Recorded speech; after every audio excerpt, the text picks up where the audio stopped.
मालमत्ता धारकांना 100% शास्ती माफी देऊनही अवघी 13 कोटींचाच कर वसूल झाल्यानं महापालिका आयुक्त यशवंत डांगे यांनी 2 लाखांच्या पुढे थकबाकीदार असणाऱ्यांची यादी करत त्यांच्या मालमत्ता जप्त करा असे आदेश प्रभाग अधिकाऱ्यांसह वसुली विभागाला दिलेत।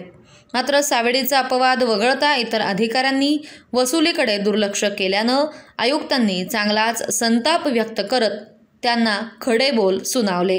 वसुलीसाठी कठोर कारवाई करण्याच्या सूचना असतानाही कारवाया होत नसल्यानं आणि वसुली वाढत नाही, त्यामुळे आयुक्त यशवंत डांगे यांनी प्रभाग अधिकारी आणि वसुली विभागातील अधिकाऱ्यांची बैठक घेत त्यांची झाडाझडती घेतली। मार्च अखेरपर्यंत थकीत मालमत्ता कर, पाणीपट्टीची जास्तीत जास्त थकबाकी वसूल करण्यासाठी प्रभाग अधिकारी आणि वसुली कर्मचाऱ्यांना तात्काळ जप्ती कारवाई सुरू करावी असे स्पष्ट आदेश डांगे यांनी दिलेत। महापालिकेची थकबाकी 204 कोटींवर पोहोचली आहे। शास्तीमध्ये 100% सवलत देऊनही अवघे 13 कोटीच वसूल झाल्यानं मनपाच्या अडचणी वाढल्या आहेत।